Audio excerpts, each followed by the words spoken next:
So good morning guys. तो चलिए start करते हैं आज की यानी कि 13 जुलाई के इंपॉर्टेंट करंट अफेयर्स को। और आज बहुत सारे इंपॉर्टेंट प्रश्न हमें देखने को मिलेंगे, जिसमें सबसे इंपॉर्टेंट प्रश्न ये रहा आपके सामने कि अभी हाल ही में यूनेस्को की विश्व धरोहर सूची में शामिल होने वाला 44वां यानी कि 44th नंबर का भारतीय स्थल कौन सा बन गया है। तो आंसर होगा मराठा सैन्य परिदृश्य। तो अभी 6 से लेके 16 जुलाई 2025 तक पेरिस फ्रांस में यूनेस्को की विश्व धरोहर समिति की 47वें नंबर की वार्षिक सत्र का आयोजन किया जा रहा है और यहीं पे भारत का मराठा सैन्य परिदृश्य को यूनेस्को के वर्ल्ड हेरिटेज लिस्ट में शामिल किया गया और इस तरह से इस लिस्ट में शामिल होने वाली ये भारत की 44वीं संपत्ति बन गई है। मराठा सैन्य परिदृश्य की बात करें तो ये 17वीं से 19वीं शताब्दी के दौरान मराठा साम्राज्य के द्वारा निर्मित 12 किलों की एक श्रृंखला है, एक सीरीज है। और इसमें महाराष्ट्र में 11 किले आते हैं और तमिलनाडु में 1 किला आता है। तमिलनाडु में जो एकमात्र किला है वो कौन सा है? जिंजी किला है। ये नाम याद रखना। और इसके अलावा मैं आपको बता दूं, अगर पूछे कि यूनेस्को विश्व धरोहर सूची में सबसे अधिक स्थल ये किस देश के हैं, इटली और चीन के हैं 60, जबकि भारत 44 स्थलों के साथ दुनिया में 6वें स्थान पर है और एशिया में दूसरे स्थान पर है, जिसके सबसे ज्यादा स्थल इस यूनेस्को की वर्ल्ड हेरिटेज लिस्ट में शामिल है। उस मामले में हम बात कर रहे हैं। अब यूनेस्को से ही कुछ इंपॉर्टेंट पॉइंट्स मैं आपको रिवाइज कराता हूँ। पहले स्टैटिक देखो। यूनेस्को मतलब होता है United Nations Educational Scientific and Cultural Organization. स्थापना होती है 1945 में। हेडक्वार्टर मिलेगा पेरिस फ्रांस में और डायरेक्टर जनरल ऑद्रे अज़ौले। और अभी यूनेस्को की वर्ल्ड हेरिटेज साइट में भारत के 44 स्थल शामिल हो चुके हैं। इससे पहले 43rd नंबर का था मोइदम, जो कि है असम का। और सबसे पहला स्थल पूछोगे तो सबसे पहले 4 विरासत स्थल इस सूची में शामिल हुए थे भारत की तरफ से। वो है अजंता की गुफाएं, एलोरा की गुफाएं, आगरा का किला और ताजमहल। और इन 44 में से अगर आप देखेंगे तो प्राकृतिक धरोहर है, 7 प्राकृतिक धरोहर है और एक मिक्स्ड हेरिटेज है। अब आपके लिए एक प्रश्न रहेगा कि मिक्स्ड हेरिटेज वो कौन सा है। बाकी मैं आपको याद दिला दूं कि अभी 2025 यूनेस्को गिल्लर्मो कैनो विश्व प्रेस स्वतंत्रता पुरस्कार दिया गया था ला प्रेंस को। ये निकारागुआ का 100 साल पुराना अखबार है। और उसके बाद निकारागुआ ये यूनेस्को से अलग हो गया है। ठीक है, तो ये सारे पॉइंट्स ध्यान में रखना, इंपॉर्टेंट प्रश्न रहेगा। अगला प्रश्न देखते हैं। फिर अगले में पूछ रहे हैं हाल ही में हरेला पर्व त्योहार ये कहां पर मनाया जाएगा। तो आंसर होगा उत्तराखंड में। तो उत्तराखंड ये 16 जुलाई 2025 को पूरे राज्य में 5 लाख से ज्यादा पौधे लगा करके हरेला पर्व मनाएगा। तो इस वृक्षारोपण अभियान का उद्देश्य है एक नया कीर्तिमान स्थापित करना और राज्य में पर्यावरण संरक्षण के प्रति जागरूकता बढ़ाना। थीम भी है एक पेड़ माँ के नाम और हरेला का त्योहार मनाओ, धरती माँ का ऋण चुकाओ। अच्छा याद रखना, वैसे तो यहाँ पे कुछ इंपॉर्टेंट त्योहार फेस्टिवल में आपको रिवाइज कराऊंगा, लेकिन ये हरेला त्योहार है। इसी तरह से हरेली उत्सव भी होता है। हरेली कहाँ पे होता है? छत्तीसगढ़ में होता है। अब कुछ फेस्टिवल्स में आपको रिवाइज कराता हूँ, ये बिल्कुल लेटेस्ट है, इसी साल हमने पढ़े हैं। जैसे कि जदिया स्वामी फेस्टिवल तमिलनाडु में मनाया जाता है बडगा समुदाय के द्वारा। पर्पल फेस्ट 2025 अभी ये हुआ था 3रा संस्करण नई दिल्ली में। और शिग्मो फेस्टिवल का आयोजन हुआ था गोवा में 15 दिनों तक। भारत रंग महोत्सव 2025 का आयोजन हुआ नई दिल्ली में। ये विश्व का सबसे बड़ा रंगमंच महोत्सव है। थाईपुसम त्योहार तमिलनाडु में, खुबानी ब्लॉसम फेस्टिवल लद्दाख में, चेरी ब्लॉसम फेस्टिवल मेघालय में, विशु त्योहार केरल में, national tribal youth festival 2025 Mizoram में, माधवपुर मेला ये लगा गुजरात के पोरबंदर में, सरहुल फेस्टिवल झारखंड में, जात्रा उत्सव त्रिपुरा, गरिया पूजा फेस्टिवल त्रिपुरा, त्रिशूरपुरम फेस्टिवल केरल में हुआ, खीर भवानी मेले का आयोजन हुआ जम्मू कश्मीर में, राष्ट्र बौद्धिक संपदा महोत्सव 2025 का आयोजन हुआ उत्तराखंड देहरादून में। ठीक है, तो ये सभी उत्सव महोत्सव अभी न्यूज में थे, ध्यान में रखना। अगला प्रश्न देखते हैं। फिर अगले में पूछ रहे हैं अभी हाल ही में केंद्र सरकार ने गृह सचिव का कार्यकाल अगस्त 2026 तक के लिए बढ़ा दिया है। उनका नाम क्या है, मतलब हमारे गृह सचिव का नाम क्या है? तो आंसर होगा गोविंद मोहन। तो आप जानते हो वैसे तो हमारे गृह मंत्री कौन है? अमित शाह हैं, लेकिन हमारे केंद्रीय गृह सचिव हैं गोविंद मोहन। और ये इसी साल 30 सितंबर को रिटायर्ड होने वाले थे, पर अभी उनका कार्यकाल अगस्त 2026 तक के लिए बढ़ा दिया गया है। आपको बता दूं, वे अगस्त 2024 में ही गृह सचिव बने थे। किनके स्थान पे? अजय कुमार भल्ला के स्थान पे। ठीक है, तो उनका 1 साल के लिए कार्यकाल और बढ़ गया, तो गृह सचिव गोविंद मोहन है, याद रखना। अब यहाँ पे कुछ इंपॉर्टेंट अपॉइंटमेंट्स मैं आपको रिवाइज कराऊंगा। ये जो इंपॉर्टेंट मंत्रालय हैं उनमें जो लेटेस्ट सचिव हैं, सेक्रेटरी बने हैं, वो सारे मैं आपको रिवाइज कराऊंगा। पहले तो ये याद रखो, राष्ट्रपति जी के सचिव कौन है? दीप्ति उमाशंकर। रक्षा सचिव यानी कि रक्षा मंत्रालय में सचिव राजेश कुमार सिंह। स्वास्थ्य और परिवार कल्याण मंत्रालय में सचिव पुण्य सलिल श्रीवास्तव। कॉरपोरेट मामलों के मंत्रालय में सचिव दीप्ति गौड़ मुखर्जी। आवास और शहरी मामलों के मंत्रालय में सचिव कटिकिला श्रीनिवास। अल्पसंख्यक कार्य मंत्रालय में सचिव हैं चंद्रशेखर कुमार। और कपड़ा मंत्रालय में सचिव हैं Neelam Shammi Rao. Cabinet secretary T V Somanathan. गृह सचिव गोविंद मोहन। विदेश सचिव है विक्रम मिश्री। इस्पात मंत्रालय में सचिव है संदीप पौंड्रिक। और वित्त सचिव अभी बने थे नए अजय सेठ। कोयला मंत्रालय में सचिव हैं विक्रम देवदत्त। बीसीसीआई में सचिव बने थे देवजीत सेकिया। और अंजू राठी राणा ये पहली महिला विधि सचिव लॉ सेक्रेटरी बनी थी, जबकि वित्त सचिव तो हमने ऊपर देख ही लिया अजय सेठ है। ठीक है, तो ये ध्यान में रखना। अगला प्रश्न देखते हैं। फिर अगले में पूछ रहे हैं कि अभी जुलाई 2025 में भारत और ग्रीक नौसेना ने पासेक्स यानी कि पासिंग एक्सरसाइज का आयोजन ये किया। कहां पर किया? तो आंसर होगा मुंबई में। तो अभी भारतीय नौसेना और ग्रीक नौसेना ने अभी 10 जुलाई 2025 को अरब सागर में मुंबई तट के पास में एक संयुक्त पासेक्स यानी कि पासिंग एक्सरसाइज का आयोजन किया। ये जो पासिंग एक्सरसाइज है जिसे शॉर्ट में बोलते हैं पासेक्स, ये एक प्रकार का नौसैनिक अभ्यास है जो मित्र देशों की नौसेनाओं के बीच तब किया जाता है जब उनके जहाज आसपास होते हैं। तो अभी जुलाई में ये पासेक्स अभ्यास हमने ग्रीक नौसेना के साथ किया, मुंबई तट पर किया। और इसमें भारत की तरफ से आईएनएस तरकश ने हिस्सा लिया। आईएनएस तरकश की बात करेंगे तो ये रूस के द्वारा निर्मित तलवार श्रेणी का स्टील्थ फ्रिगेट है, जिसे 2012 में भारतीय नौसेना में शामिल किया गया था। और याद रखना, ग्रीस की नौसेना को हेलेनिक नौसेना भी कहा जाता है। अब एक तरह से ये एक्सरसाइज वाला प्रश्न है। चलो मैं आपको 2025 में जो भी इंपॉर्टेंट एक्सरसाइजेज हमने पढ़ी है वो सारी मैं आपको रिवाइज कराता हूँ, ध्यान से सुनना। जैसे कि देखो, डेविल स्ट्राइक अभ्यास भारतीय सेना और वायुसेना के बीच में हुआ। ला पेरोस ये बहुपक्षीय अभ्यास है, मतलब बहुत सारे देश इसमें हिस्सा लेते हैं, भारत ने भी लिया। आयोजन किया था फ्रांस ने। कहाँ पे? मलक्का, सुंडा, लोम्बेक, जलडमरू मध्य यानी कि स्ट्रेट में। एक्वेरियन अभ्यास भारत मालदीव के बीच में हुआ, मालदीव में। ट्रोपेक्स अभ्यास भारतीय सेना, वायुसेना और भारतीय तटरक्षक बल के बीच में हुआ, हिंद महासागर में। साइक्लोन अभ्यास भारत और इजिप्ट के बीच में हुआ, राजस्थान में। विंग्ड राइडर अभ्यास भारतीय सेना और वायुसेना के बीच में हुआ, पूर्वी कमान में। कोमोडो अभ्यास भारत ने हिस्सा लिया, बाली इंडोनेशिया में इसका आयोजन हुआ, इंडोनेशिया ने आयोजन किया। सागर कवच अभ्यास इंडियन कोस्ट गार्ड ने इसका आयोजन किया, पश्चिम बंगाल में। जल थल रक्षा अभ्यास भारतीय सेना, तटरक्षक बल और समुद्री पुलिस ने आयोजन किया, बेटे द्वारका, गुजरात में। उसके अलावा सी ड्रैगन अभ्यास अमेरिका ने इसका आयोजन किया, पश्चिमी प्रशांत महासागर में गुआम तट पर भारत ने हिस्सा लिया। डेजर्ट हंट 2025 अभ्यास इंडियन एयरफोर्स ने आयोजन किया, जोधपुर, राजस्थान में। खंजर अभ्यास 12वां संस्करण भारत और किर्गिस्तान के बीच में हुआ, बिश्केक, किर्गिस्तान में। वरुण अभ्यास भारत फ्रांस के बीच में हुआ, अरब सागर में। कॉर्पेट और बंगो सागर अभ्यास भारत बांग्लादेश के बीच में हुआ, बंगाल की खाड़ी में। धर्मागार्जन अभ्यास 6ठा संस्करण हुआ, भारत जापान के बीच में, जापान में। अकीमे अभ्यास नेवल एक्सरसाइज पहली बार हुआ, भारत और 10 अफ्रीकी देशों के बीच में, हिंद महासागर में हुआ। भारत और तंजानिया ने मिलकर के इसका आयोजन किया। प्रचंड प्रहार अभ्यास हमारी तीनों सेनाओं ने इसका आयोजन किया, अरुणाचल प्रदेश में। इंदिरा अभ्यास भारत और रूस के बीच में हुआ और चेन्नई के तट पर हुआ और बंगाल की खाड़ी में। इनक्योस अभ्यास भारत ने हिस्सा लिया, ग्रीस ने इसका आयोजन किया था, कहाँ पे? ग्रीस में ही। उसके अलावा टाइगर ट्रम्प अभ्यास भारत और अमेरिका के बीच में हुआ, ये विशाखापत्तनम और बंगाल की खाड़ी में।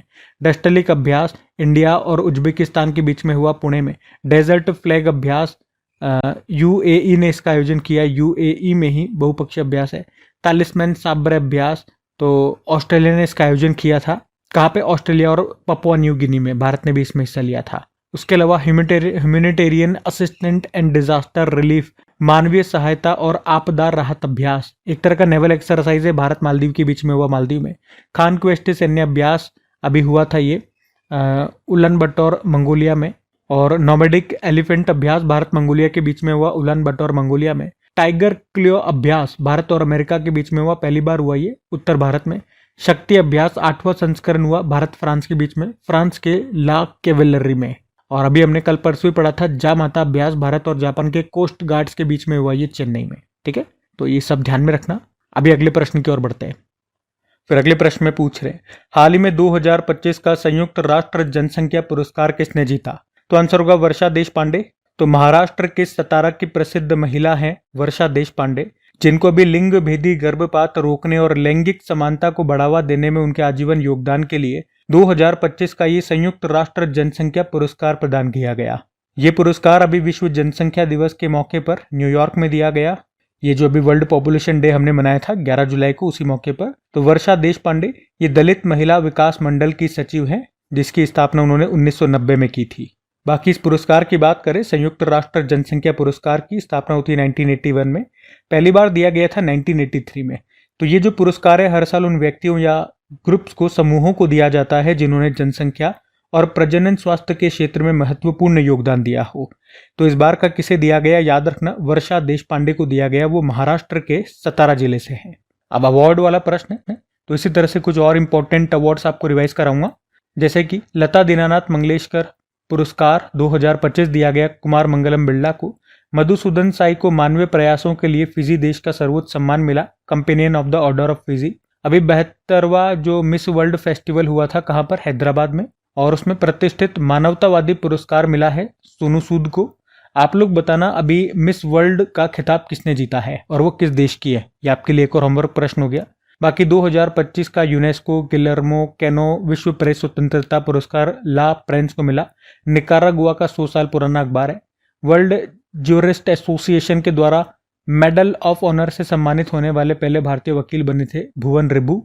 और USISPF यानी कि US India strategic partnership forum global leadership award 2025 मिला कुमार मंगलम बिरला को। वर्ल्ड फूड प्राइज 2025 मारियांगेला हुंगरिया को मिला, ब्राजील से हैं। और अभी 2025 के लिए अंतर्राष्ट्रीय बुकर पुरस्कार जीता बानू मुश्ताक ने, भारतीय लेखिका है, और उनके नोवेल का नाम है हार्ट लैम्प, जो कि कन्नड़ भाषा का नोवेल है। और ये अवार्ड जीतने वाली ये पहली कन्नड़ भाषा की पुस्तक है। इसको ट्रांसलेट किया था अंग्रेजी में दीपा भास्ती ने। ठीक है, तो ये इंपॉर्टेंट अवार्ड से ध्यान में रखना। अगला प्रश्न देखते हैं। फिर अगले में पूछ रहे हैं अभी हाल ही में भारत के 87वें 87वें नंबर के शतरंज ग्रैंड मास्टर कौन बन गए, तो आंसर होगा हरिकृष्णन ए। तो चेन्नई के चेस प्लेयर हैं हरिकृष्णन ए, जो भी भारत के 87वें नंबर के शतरंज ग्रैंड मास्टर बन गए हैं। तो इतना सा आपको याद रखना है।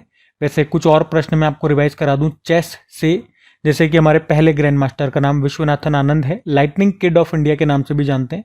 उनकी ऑटोबायोग्राफी का नाम है माइंड मास्टर, और उन्होंने ही पहली बार राजीव गांधी खेल रत्न पुरस्कार जीता था 1991-92 में।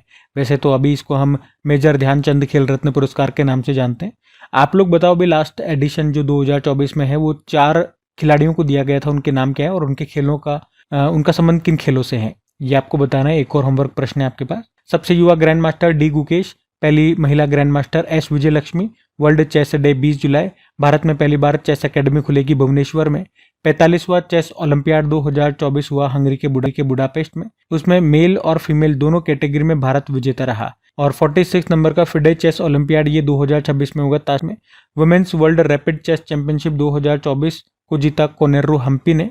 और फिडे विश्व ब्लिट्स चैंपियनशिप में आर वैशाली ने कांस्य पदक ब्रोंज जीता। चेन्नई के डी गुकेश ये चीन के डिंग लिरेन को हराकर सबसे कम उम्र में फिडे विश्व शतरंज चैंपियन 2024 का खिताब इन्होंने जीता। उसके अलावा शतरंज खेल में 2800 येलो रेटिंग का आंकड़ा पार करने वाले अभी भारत के दूसरे ग्रैंड मास्टर बन गए Arjun Erigaisi. FIDE chess world cup 2025 ये भारत होस्ट करेगा। विश्व जूनियर शतरंज चैंपियनशिप 2025 को जीता प्रणव वेंकटेश ने। फिडे महिला विश्व चैंपियनशिप 2025 चाइना में हुआ था, जीता है जू वेंजुन ने, चाइना की प्लेयर है। किस देश ने शतरंज पर प्रतिबंध लगाया, अफगानिस्तान। और नॉर्वे चेस टूर्नामेंट 2025 इसे जीता मैग्नस कार्लसन ने, नॉर्वे के हैं। और चेस को रेगुलेट करने वाली बॉडी फिडे है, जिसकी स्थापना होती है 1924 में, 20 जुलाई 1924। हेडक्वार्टर लुजेन स्विट्जरलैंड है। प्रेसिडेंट आरके डी डोरकोविच और वाइस प्रेसिडेंट विश्वनाथन आनंद। ठीक है, तो ये सब ध्यान में रखना। अगला प्रश्न देखते हैं। फिर अगले में पूछ रहे अभी हाल ही में श्री अमरनाथ यात्रा 2025 को सुरक्षित और शांतिपूर्ण बनाए रखने के लिए भारतीय सेना ने कौन सा ऑपरेशन शुरू किया, तो आंसर होगा ऑपरेशन शिवा। तो अभी भारतीय सेना ने जम्मू कश्मीर में श्री अमरनाथ यात्रा के सुरक्षित और सुचारू संचालन को सुनिश्चित करने के लिए ऑपरेशन शिवा 2025 को शुरू किया है। इस अभियान में भारी संख्या में सैनिकों की तैनाती की गई। आधुनिक निगरानी उपकरण और आपदा प्रतिक्रिया उपाय इसमें शामिल हैं। तो याद रखना है, श्री अमरनाथ यात्रा 2025 को सुरक्षित और शांतिपूर्ण बनाए रखने के लिए अभी भारतीय सेना ने जो ऑपरेशन शुरू किया उसका नाम है ऑपरेशन शिवा। अब ऑपरेशन वाला प्रश्न है। चलो 2025 के सारे इंपॉर्टेंट ऑपरेशंस जो अभी न्यूज में थे मैं आपको रिवाइज कराता हूँ एक एक करके। ऑपरेशन इंद्रावती की बात करें तो हैती से भारतीयों को निकालने के लिए चलाया था हमने। ऑपरेशन कामधेनु जम्मू कश्मीर पुलिस ने मवेशी तस्करी पर रोक लगाने के लिए चलाया। ऑपरेशन डेविल हंट बांग्लादेश ने हिंसा से निपटने के लिए चलाया। ऑपरेशन ब्रह्मा म्यांमार में भूकंप आया था, पीड़ितों की मदद के लिए हमने चलाया। ऑपरेशन टिक्का जम्मू कश्मीर के पहलगाम में आतंकी हमला हुआ था, तो घुसपैठ को रोकने के लिए, आतंकियों की घुसपैठ को रोकने के लिए हमने चलाया था ऑपरेशन टिक्का। ऑपरेशन हॉक सीबीआई ने चलाया था ऑनलाइन बाल यौन शोषण नेटवर्क को खत्म करने के लिए। ऑपरेशन सिंदूर पाकिस्तान और पीओके में 9 आतंकवादी ठिकानों पर हवाई हमला किया था हमने ऑपरेशन सिंदूर के अंतर्गत। ऑपरेशन अभ्यास सिविल डिफेंस मॉक ड्रिल हुआ था ये बेंगलुरु में। और ऑपरेशन केल्लर दक्षिण कश्मीर के शेपिया में केल्लर के घने जंगलों में आतंकवाद विरोधी अभियान था। ऑपरेशन संकल्प सुरक्षा बलों ने छत्तीसगढ़ में बीजापुर जिले में 22 नक्सलियों को मार गिराया था। ऑपरेशन वेब स्पाइडर यूक्रेन ने रूस पर गुप्त ड्रोन हमला किया था। Operation ghost SIM Indian army और असम पुलिस ने मिलकर के चलाया था फर्जी सिम के खिलाफ। ऑपरेशन राइजिंग लायन, देखो सबसे पहले इसराइल ने ईरान के परमाणु स्थलों पर हमला किया था इस राइजिंग लायन ऑपरेशन के अंतर्गत। उसके बाद ईरान ने इसराइल पर जो हमला किया था उसको नाम दिया था ऑपरेशन ट्रू प्रॉमिस 3। और ऑपरेशन सिंधु हमने चलाया था ईरान से भारतीयों को निकालने के लिए। ऑपरेशन मिडनाइट हैमर अमेरिका ने ईरान पर हमला किया था उसके परमाणु ठिकानों पर ऑपरेशन मिडनाइट हैमर के तहत। और इसी का बदला लेने के लिए ईरान ने कतर में अमेरिकी एयरबेस पर हमला किया था, उसको नाम दिया था ऑपरेशन बशायर अल फथ। अभी ऑपरेशन चक्र 5 के बारे में हमने पढ़ा था, सीबीआई ने इसके तहत साइबर धोखा म्यूल बैंक खातों का भंडाफोड़ किया था। ऑपरेशन डीप मैनिफेस्ट, तो उद्देश्य है पाकिस्तान द्वारा इलीगल लाए जा रहे सामानों को रोकना। ऑपरेशन मेडमैक्स नारकोटिक्स कंट्रोल ब्यूरो ने इस ऑपरेशन के तहत 4 महाद्वीपों में चल रहे वैश्विक ड्रग तस्करी गिरोह को ध्वस्त किया था। ऑपरेशन कालनेमी उत्तराखंड में शुरू हुआ था, फर्जी जो संत होते हैं जो साधु का वेश बना करके लोगों को ठगते हैं उनके खिलाफ है ये, ठीक है। तो सारे ऑपरेशंस जो अभी न्यूज में थे मैंने आपको रिवाइज करा दी इस प्रश्न में। अगला प्रश्न की ओर बढ़ते हैं। फिर अगले में पूछ रहे कि यूपीआई को लागू करने वाला पहला अफ्रीकी देश कौन सा बनेगा, तो आंसर होगा नामीबिया। अभी आपको याद है मोदी जी नामीबिया देश की यात्रा पर गए हुए थे, तो वहीं पर नामीबिया ने यूपीआई को लेकर के एग्रीमेंट साइन किया था। तो इसके तहत नामीबिया में यूपीआई को लागू किया जाएगा और इसके बाद नामीबिया या अफ्रीका का पहला देश बन जाएगा जो यूपीआई को लागू करेगा। यूपीआई यानी कि यूनिफाइड पेमेंट इंटरफेस। नामीबिया इसे 2025 के अंत तक लागू करेगा। तो यूपीआई ये एक पेमेंट सिस्टम है जिसके थ्रू ही आज आप मोबाइल से पेमेंट करते हो। इसे एनपीसीआई ने डेवलप किया था और इसे शुरू किया था अप्रैल 2016 में। NPCI national payment corporation of India ने, जिसकी स्थापना होती है 2008 में, हेडक्वार्टर मुंबई में है, इसी ने यूपीआई को डेवलप किया था। अच्छा, पहले मैं यूपीआई से संबंधित कुछ प्रश्न आपको रिवाइज कराता हूँ, फिर नामीबिया लेकर के चलता हूँ। तो याद रखना यूपीआई सिस्टम अपनाने वाला पहला देश नेपाल है, या पहला विदेशी देश कह दूं क्योंकि ये तो हम हैं जिन्होंने सबसे पहले दुनिया में यूपीआई को डेवलप किया और उसे इस्तेमाल किया। तो पहला विदेशी देश कहना सही होगा। और यूपीआई को अपनाने वाला पहला यूरोपीय देश फ्रांस हो गया। और भारत का पहला यूपीआई एटीएम लॉन्च किया था हिताची पेमेंट सर्विसेज ने। यूपीआई पर क्रेडिट कार्ड को सपोर्ट करने वाला भारत का पहला ऐप मोबीक्विक है। यूपीआई लाइट फीचर लॉन्च करने वाला पहला बैंक पेटीएम पेमेंट बैंक है जो अब बंद हो चुका है। और फिनटेक कंपनी है स्लाइस, इसने भारत की पहली यूपीआई संचालित बैंक ब्रांच ये कहां पर लॉन्च की है। चलो इसका उत्तर मैंने लिखा नहीं है, तो ये एक और होमवर्क प्रश्न हो जाता है आपका, आप बताना कहां पर। और अभी यूपीआई अपनाने वाला पहला कैरेबियाई देश ये बना है त्रिनिदाद एंड टोबैगो, ठीक है। अब नामीबिया लेकर के चलता हूँ, ये अफ्रीकी देश है नामीबिया। और अभी कैपिटल इसकी विंडहोक है, याद रखना करेंसी है नामीबियन डॉलर। पहली महिला राष्ट्रपति नेटुम्बो नंदी नदेतवा है। और नामीब और कालाहारी मरुस्थल यहीं पर आपको मिलेगा। यहाँ पे घास के मैदानों को वेल्ड कहा जाता है। और नामीबिया देश के पहले राष्ट्रपति सेम नुजुमा का भी अभी निधन हो गया। और उसके अलावा अभी प्रधानमंत्री नरेंद्र मोदी को नामीबिया का जो सर्वोच्च नागरिक सम्मान मिला था उसको क्या कहते हैं, order of the most ancient Welwitschia mirabilis. थोड़ा अजीब सा नाम है, ध्यान में रखना। अगला प्रश्न देखते हैं। फिर अगले में पूछ रहे अभी हाल ही में पांडुलिपि विरासत पर वैश्विक सम्मेलन का आयोजन ये कहां पर किया जाएगा, तो आंसर होगा नई दिल्ली में। तो अभी संस्कृति मंत्रालय ने ये घोषणा की है कि भारत में global conference on manuscript heritage का आयोजन किया जाएगा 11 से लेकर 13 सितंबर तक। कहां पर, दिल्ली में भारत मंडपम में।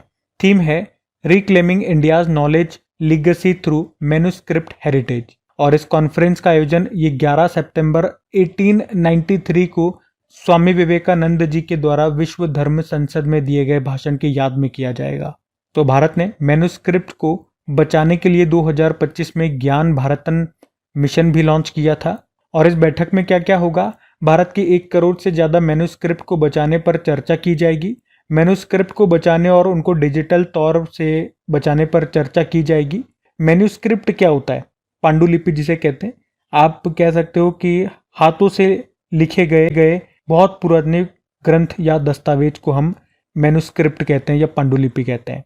और इसके लिए ज्ञान भारतम मिशन ये हमने शुरू किया था जून 2025 को, जिसका उद्देश्य है भारत की मैन्युस्क्रिप्ट पांडुलिपियों का प्रोटेक्शन करना, संरक्षण करना। और इसके लिए अभी बजट पास हुआ था 60 करोड़ रुपए का।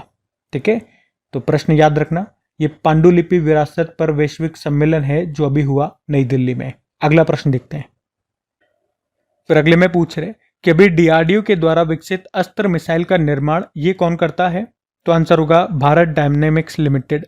तो अभी स्वदेशी रूप से विकसित रेडियो फ्रिक्वेंसी सीकर सेलेस अस्त्र, जो कि एक तरह की beyond visual range air to air missile है, अभी इसका 11 जुलाई को उड़ीसा के चांदीपुर में सफल परीक्षण किया गया।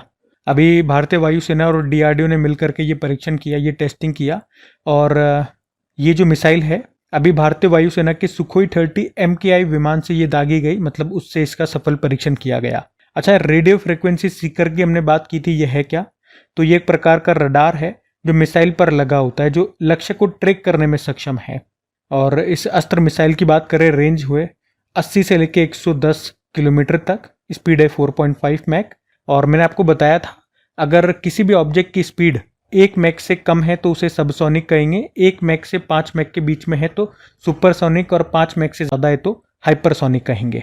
और इस मिसाइल का जो निर्माण है वो कौन कर रहा है, याद रखना, हैदराबाद स्थित भारतीय डायनेमिक्स लिमिटेड कंपनी।